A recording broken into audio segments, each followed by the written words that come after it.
అటవీ ప్రాంతంలో సింహ అనే ఒక మహాసింహం ఉండేది. ప్రతి రాత్రి అది గర్జిస్తూ తన శక్తిని చూపుతుండేది.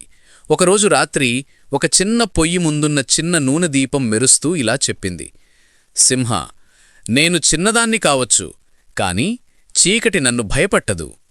సింహం నవ్వుతూ ఇలా అన్నది: నీలాంటి చిన్న దీపం చీకటిని ఓడించగలదా?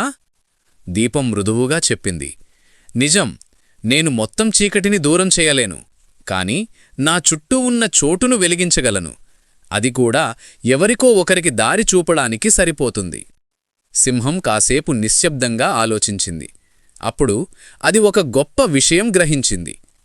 శక్తి అనేది పెద్దదిగా ఉండటంలో లేదు, ప్రయోజనంలో ఉంటుంది.